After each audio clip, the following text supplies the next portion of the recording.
नमस्कार, आपके साथ मैं हूं सुमेरा खान। सत्ता के सभी न्यूज मित्रों का स्वागत है। पहले सत्ते पे सत्ता, यानी 7 खबरें और दिलचस्प जानकारियां। आज हम आपको पीएम मोदी का पहलगाम प्रतिशोध वाला प्लान बताएंगे, जिसे सुनने के बाद पाकिस्तान में डर वाले सायरन बजने शुरू हो गए हैं। पीएम मोदी ने आज देश को यह बता दिया है कि 26 जान लेने वाले आतंकियों को कल्पना से भी बड़ी सजा देंगे। पाकिस्तान पर बदले के एक्शन से पहले दिल्ली में सर्वदलीय बैठक हो रही है। उससे पहले एक बड़ी खबर यह है कि गृह मंत्री अमित शाह और विदेश मंत्री एस जयशंकर ने राष्ट्रपति से मुलाकात की और उन्हें पहलगाम हमले की जानकारी दी। भारत की कूटनीतिक स्ट्राइक से पाकिस्तान फिर तड़प उठा है और कॉपी पेस्ट जैसा बदला लिया है।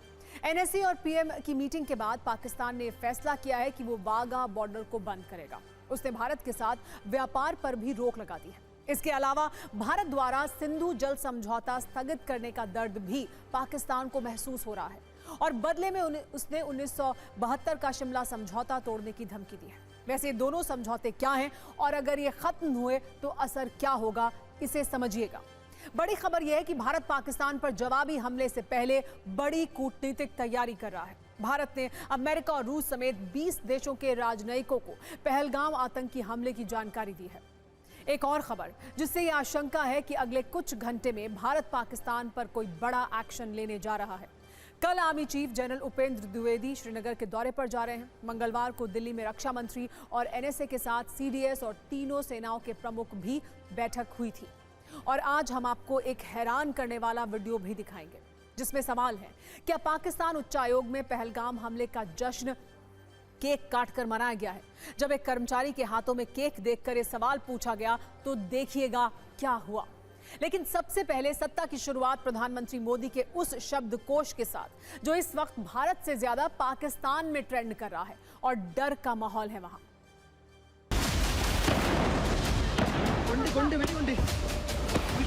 हमले की साजिश रचने वालों को उनकी कल्पना से भी बड़ी सजा मिलेगी।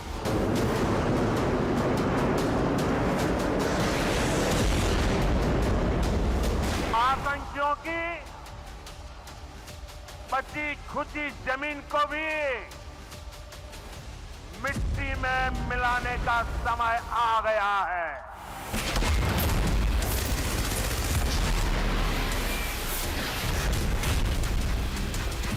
India will identify, track and punish every terrorist. We will pursue them to the ends of the earth. Every effort will be made to ensure that justice is done.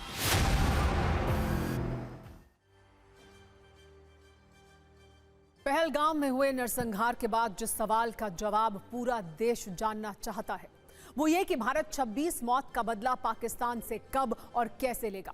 खुद देश के प्रधानमंत्री नरेंद्र मोदी ने आज पहलगाम प्रतिशोध का प्लान बता दिया और ये भरोसा दिया कि इंसाफ होगा और बराबर होगा। आपको याद होगा 2019 में पुलवामा में हमले के बाद पीएम मोदी ने कहा था, घर में घुसकर मारेंगे, और जो कहा वो किया भी। लेकिन इस बार भारत सर्जिकल स्ट्राइक और एयर स्ट्राइक से भी कुछ बड़ा सोच रहा है। ये पीएम मोदी के कीवर्ड्स और पाकिस्तान के डर के मीटर को देखकर समझिएगा। आज पीएम मोदी ने बिहार के मधुबनी में पहले पहलगाम में मारे गए लोगों को श्रद्धांजलि दी और ये कहा कि आतंकियों को कल्पना से भी बड़ी सजा मिलेगी। और इस ऐलान से पाकिस्तान में ऐसा डर दौड़ा कि पाकिस्तानी सैनिकों की छुट्टियां रद्द करने का ऑर्डर आ गया। प्रधानमंत्री मोदी ने कहा कि आतंक की जमीन को मिट्टी में मिलाने का वक्त आ गया है और इसका असर यह है कि पाकिस्तान के प्रधानमंत्री बैठक पर बैठक करने में लगे हुए हैं। पीएम मोदी ने आज बताया कि पहलगाम में कत्लेआम करने वाले आतंकियों को पहचानेंगे, उनका पता लगाएंगे और फिर सजा देंगे। और ये सुनते ही पाकिस्तान में आतंकियों को सेफ हाउस में छिपाने का काम पूरी तीव्रता के साथ शुरू हो गया है। आज पीएम मोदी ने पूरे आक्रोश में ये कहा है कि आतंकी और उनके आकाओं को धरती के आखिरी कोने तक ढूंढेंगे और मारेंगे। और ये सुनने के बाद पाकिस्तान ने अपने एयर स्पेस बंद करने का ऐलान कर दिया है। और इससे आप ये समझ सकते हैं कि पीएम मोदी के इन शब्दों से ही पाकिस्तान का ये हाल है तो आगे क्या होगा, क्योंकि अभी तो ये शुरुआत है। पाकिस्तान के डर को बढ़ाने के लिए हम ये भी बताते हैं कि प्रधानमंत्री मोदी के बयान के मायने क्या हैं। पीएम मोदी ने आज ये बता दिया है कि आतंकियों को कल्पना से भी बड़ी सजा देंगे। मतलब इस बार एक्शन सर्जिकल स्ट्राइक और एयर स्ट्राइक से भी कुछ बड़ा होने वाला है। पीएम ने कहा धरती के किसी भी कोने से खोज कर सजा देंगे। मतलब इस बार बात सिर्फ पीओके तक सीमित नहीं है। जरूरत पड़ी तो डायरेक्ट पाकिस्तान पर भी हमला करने से भारत पीछे नहीं हटेगा। जैसे प्रधानमंत्री मोदी ने यह भी कहा है कि आतंकी और उनके आकाओं को सजा देंगे, यानी इस बार एक्शन सिर्फ आतंकियों पर नहीं बल्कि उनके आकाओं आईएसआई और पाकिस्तान आर्मी तक होगा, क्योंकि आतंकियों का रिमोट इन्हीं के पास है। आज पीएम मोदी ने आज देश को यह भी भरोसा दिया कि आतंकियों को इस बार ऐसी सजा देंगे जिससे लगे कि सच में न्याय हुआ है।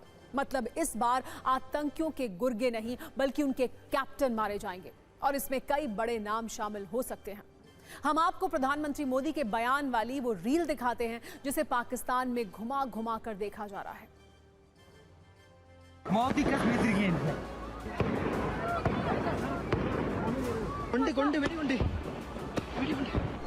आतंकियों ने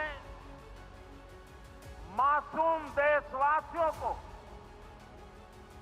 जिस बेरहमी से मारा है, आज उन सभी की मृत्यु पर करगिल से कन्याकुमारी तक हमारा दुख एक जैसा है, हमारा आक्रोश एक जैसा है। ये हमला सिर्फ निहत्थे पर्यटकों पर नहीं हुआ है, देश के दुश्मनों ने भारत की आत्मा पर हमला करने का दुस्साहस किया।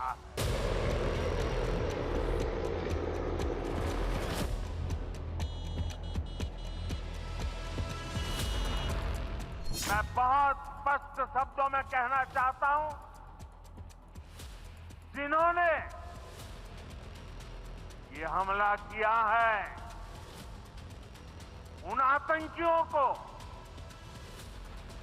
और इस हमले की साजिश रचने वालों को उनकी कल्पना से भी बड़ी सजा मिलेगी। अब आतंकियों की बची खुची जमीन को भी मिट्टी में मिलाने का समय आ गया है। 140 करोड़ भारतीयों की इच्छा शक्ति अब आतंकी आकाओं की कमर तोड़ कर रहेगी।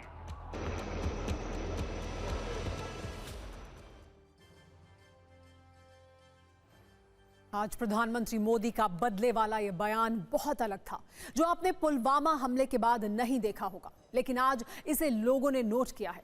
पीएम ने आज सिर्फ देश नहीं बल्कि दुनिया को भी संदेश दिया और बदले वाली बात को अंग्रेजी में भी दोहराया। हमारे बहुत सारे न्यूज मित्रों को ये शायद कोई आम बात लगे, लेकिन पीएम मोदी के इस बयान के भी मायने हैं जो हम सत्ता में डिकोड कर रहे हैं। लेकिन पहले प्रधानमंत्री मोदी की वो बात सुनिए जो उन्होंने सोच समझ और पूरी तैयारी के साथ दुनिया से कही है। Today from the soil of Bihar I say to the whole world,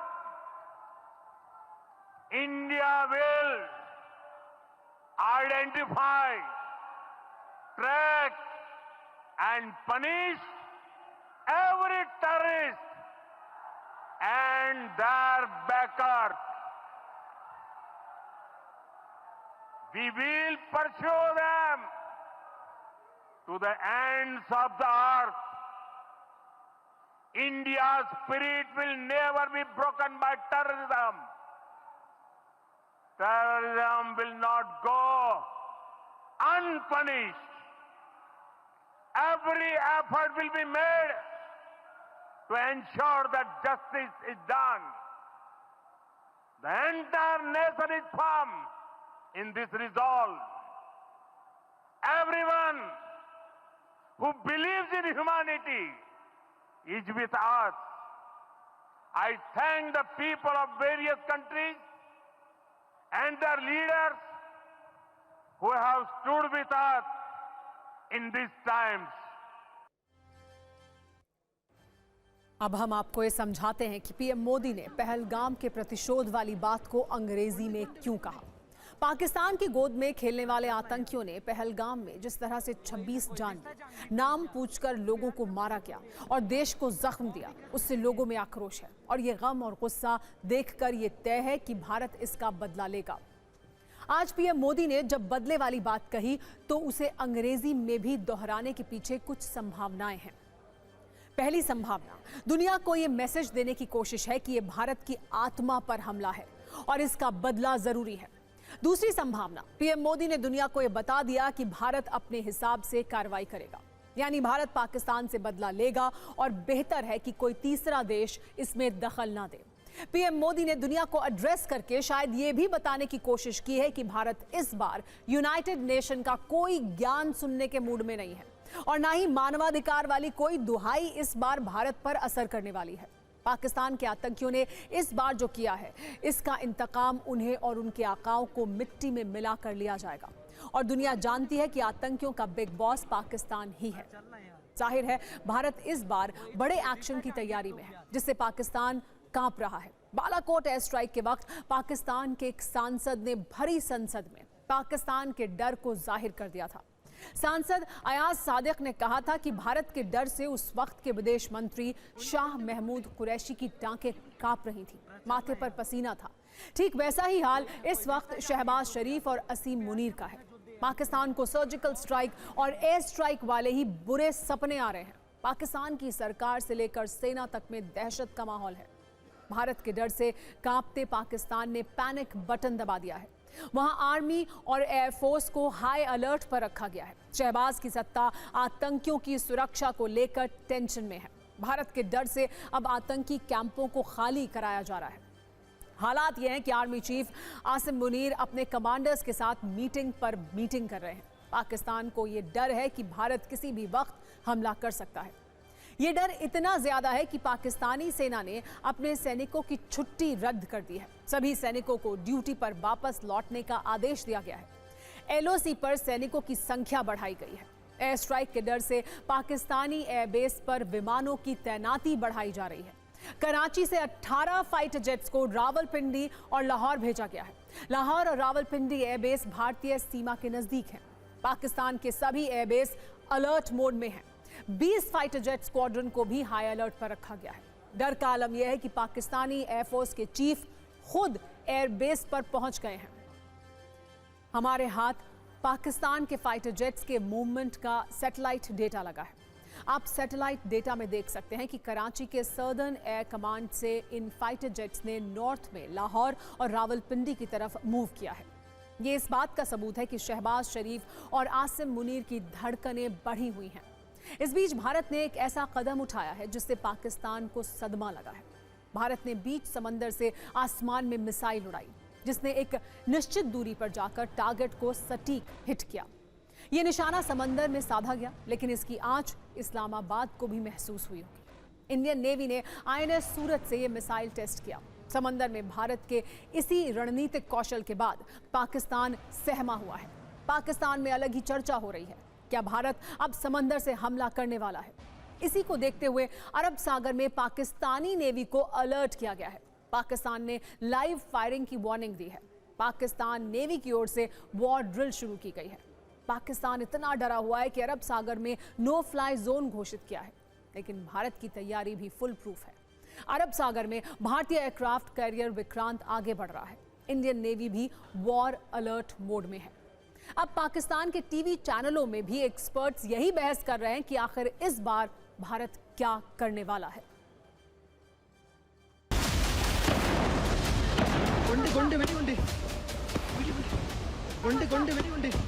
इस वक्त जो मैं देख रहा हूँ, कुछ दिनों के बाद शायद बालाकोट टाइप या उससे भी खतरनाक किस्म का कोई स्ट्राइक पाकिस्तान के खिलाफ होगा। अभी यहाँ बात रुकेगी नहीं। कोई ना कोई एक्शन भारत जरूर पाकिस्तान के खिलाफ लेगा।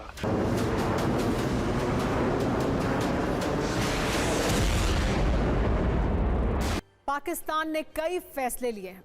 एक फैसला धमकी देने का भी लिया है और उसकी पहली धमकी यह है कि वो शिमला समझौता रद्द कर देगा। 1971 में भारत और पाकिस्तान के बीच शिमला समझौता तब हुआ था जब पाकिस्तान के 90,000 से ज्यादा सैनिकों ने सरेंडर कर दिया था। भारत की सेना लाहौर तक पहुंच गई थी तो पाकिस्तान दुनिया भर में रो रो कर भारत से समझौते के लिए कह रहा था। तब जो समझौता हुआ था उसमें कहा गया था कि सभी विवादों का हल बातचीत से होगा। लाइन ऑफ कंट्रोल यानी LOC का सम्मान होगा। दोनों देश युद्ध जैसी कार्रवाई से बचेंगे। कैदियों और जमीन की अदला बदली सहमति से होगी और शांति और स्थिरता बनाए रखने की कोशिश होगी। लेकिन अब पाकिस्तान कह रहा है कि वो इस समझौते को रद्द कर देगा। वैसे भी ना पाकिस्तान बॉर्डर पर गोलीबारी से बाज आ रहा था और ना ही कश्मीर के मुद्दे को UN में ले जाने से रुका था। ऐसे में वो धमकी ना ही खेले तो ठीक रहेगा, क्योंकि जब PM मोदी ने धरती के आखिरी कोने से ढूंढकर आतंकियों को मार गिराने का ऐलान किया तो इन धमकियों का अब कोई वैल्यू रहता नहीं है। अगर पाकिस्तान शिमला समझौता रद्द करता है उससे ही 5 ठोस और स्पेसिफिक नुकसान होंगे जिनका असर उसकी राजनीति, अर्थव्यवस्था, सेना और अंतर्राष्ट्रीय छवि पर पड़ेगा। शिमला समझौता पाकिस्तान को भारत के साथ शांति वार्ता का मंच देता था। इसे रद्द करने पर अगर युद्ध जैसी स्थिति बनी तो उसे अंतर्राष्ट्रीय समर्थन मिलना मुश्किल होगा। शिमला समझौते में पाकिस्तान ने खुद मान लिया था कि कश्मीर मसला द्विपक्षीय है। अब इसे अंतर्राष्ट्रीय मंचों पर उठाने की कोशिश दोहरे रवैये की तरह मानी जाएगी। समझौते में LOC को मान्यता दी गई थी। इसे अस्वीकार करने का मतलब होगा कि पाकिस्तान खुद ही सीमा उल्लंघन के लिए जिम्मेदार माना जाएगा। ऐसे कदम से क्षेत्र में तनाव बढ़ेगा और विदेशी निवेशक पाकिस्तान को अस्थिर क्षेत्र मानकर पैसा लगाना बंद कर सकते हैं।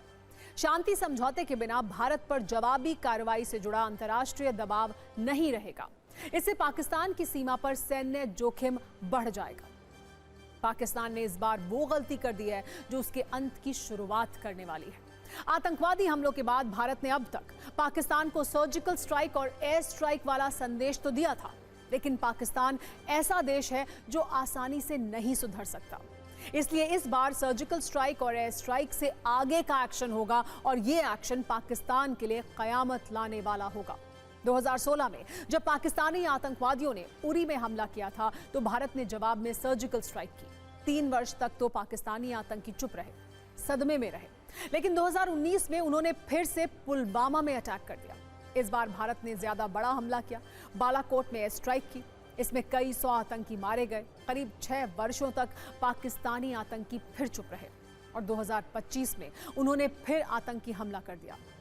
अब जरूरी है कि पाकिस्तानी आतंक का परमानेंट इलाज किया जाए, लेकिन ये होगा कैसे? क्या भारत POK में इजराइल का गाजा मॉडल लागू करेगा? जो हाल इजराइल ने गाजा का किया वो हाल भारत POK का करेगा? क्या भारत POK में आतंक के गढ़ को मिट्टी में मिला देगा? क्या गाजा की तरह POK भी अब खंडहर बन जाएगा? ये सवाल इसलिए भी है क्योंकि आज ही PM मोदी ने कहा कि आतंक को मिट्टी में मिला देंगे। तो क्या संकेत ये है कि इस बार ऑपरेशन क्लीन चलाया जाएगा?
भारत की सरकार ने जो कदम उठाए हैं आई वुड पुट देम की पहला कदम है और इससे और भी सख्त कदम उठाए जाएंगे और क्योंकि जो आतंक का सोर्स है वो बर्बाद करना बहुत ज़रूरी है, क्योंकि जब वो बर्बाद होगा तो हिंदुस्तान के अंदर भी जो उनको सपोर्ट करते हैं वो भी अपने आप ही न्यूट्रलाइज हो जाएंगे।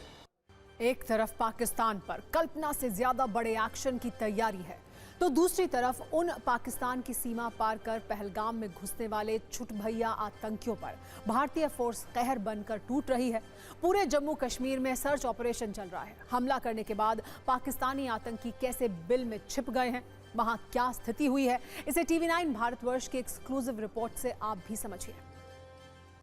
ये हम इस वक्त गुलमर्ग के अंदर मौजूद है और ये देखिए, ये यहाँ पर गुलमर्ग बाउल है और इसके आसपास देखिए यहाँ पर सैलानी इस वक्त आपको दिखाई देंगे। ठीक सामने देखिए वहाँ पर आपको सैलानी दिखाई देंगे और वहीं यहाँ पर अब BSF की जो तैनाती है वो पहले से ज़्यादा कर दी गई और साथ ही जो तमाम इक्विपमेंट है वो भी यहाँ पर सिक्योरिटी के लिहाज से अपनाए जा रहे हैं। पूरे इलाके पर नज़र रखी जा रही है।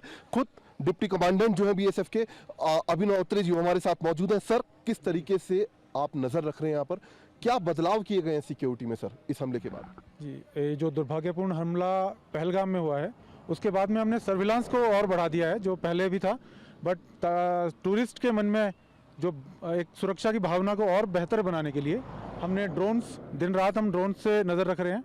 पूरे कश्मीर के अंदर जो भी सिक्योरिटी फोर्सेज है उन्होंने अपनी ना सिर्फ संख्या बढ़ा दी है, बल्कि आप देखिए किस तरीके से बाकायदा जो टेक्नोलॉजी है, जिस तरीके से ड्रोन टेक्नोलॉजी का इस्तेमाल करते हुए लगातार सैलानियों पर पूरी निगाह रखी जा रही है। इस वक्त हम गुलमर्ग के अंदर मौजूद है। ये गुलमर्ग बाउल है। देखिए सैलानी यहाँ पर बड़ी संख्या में आते हैं घूमने के लिए और ठीक सामने आप ये देखिए इस बाउल के ऊपर, ठीक गुलमर्ग बाउल के ऊपर आपको एक वैकेंट प्लेस यहाँ पर एक बिल्डिंग यहाँ पर दिखाई देगी और इसी बिल्डिंग के अंदर जानकारी मिली है कि कुछ संदिग्ध हो सकते हैं।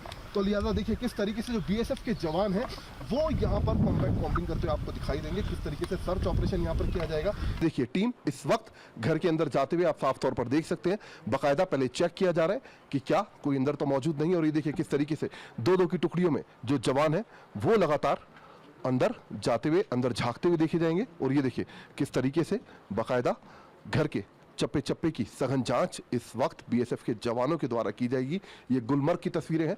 गुलमर्ग बाउल के नज़दीक ये खाली पड़ा मैदान था जहां पर बाकायदा जो BSF के जवान हैं वो सर्च करते हुए देखे जा सकते हैं। पहलगाम आतंकी हमले के बाद पूरे कश्मीर के अंदर जितने भी पिकनिक स्पॉट हैं उनके आसपास जितनी भी इसी तरीके की खाली इमारतें हैं उनको ठीक इसी तरीके से जो सुरक्षा एजेंसियां हैं वो सर्च कर रही हैं। पहलगाम में हुए हमले ने पूरे देश का सुख चैन छीन लिया। जिन परिवारों ने इस हमले में अपनों को खोया है वो पाकिस्तान के खिलाफ एक्शन की मांग कर रहे हैं। ऐसा ही एक परिवार है इंडियन नेवी के ऑफिसर विनय नरवाल का, जिनकी आतंकियों ने हत्या कर दी। 16 अप्रैल को ही विनय नरवाल की हिमांशी नरवाल से शादी हुई थी। शादी के बाद वो पत्नी के साथ कश्मीर घूमने गए थे जहां उनकी हत्या कर दी गई। ऐसे में परिवार का कहना है कि आतंकियों से इसका बदला लिया जाए। वैसे आज PM ने साफ कर दिया कि बदला हर हाल में लिया जाएगा और ये बदला दुश्मन की कल्पना से भी बड़ा होगा।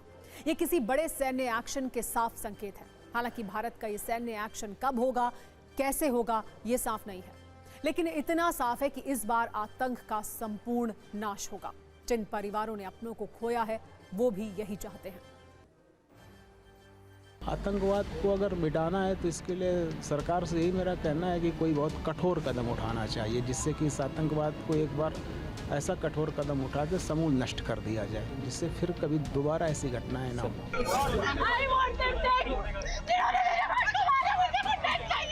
हम भी चाहते हैं कि इसके ऊपर कोई एक अच्छा सा एक डिसीजन होना चाहिए, क्योंकि आगे जाके कोई ऐसा फिर से नहीं करे किसी आम लोगों के साथ में। तो हम चाहते हैं इसके ऊपर एक अच्छा एक्शन हो। उसमें पाकिस्तान का हाथ है, तो ये स्थिति में जो कुछ करना है ऐसा करना चाहिए कि आगे ऐसी स्थिति कभी भी पैदा नहीं होनी चाहिए। शहबाज शरीफ परेशान हैं, डरे हुए हैं।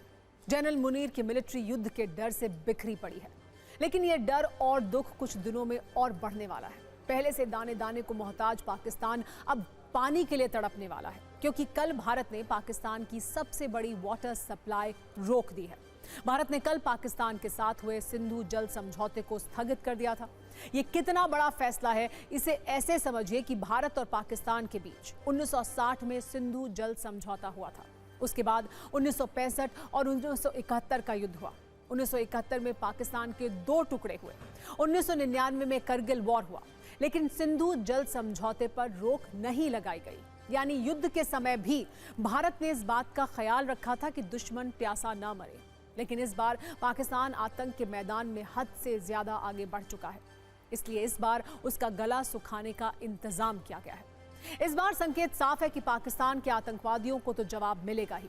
आतंक को पनाह देने वाले, पालने पोसने वाले पाकिस्तानियों को पानी भी नहीं मिलेगा। पाकिस्तान ने कहा है कि सिंधु जल समझौते पर ब्रेक लगाना युद्ध के समान है, इसलिए यह समझना जरूरी है कि पाकिस्तान के लिए सिंधु का पानी कितना महत्वपूर्ण है। भारत पाकिस्तान के बीच 1960 में हुए सिंधु जल समझौते को पाकिस्तान की लाइफलाइन माना जाता है।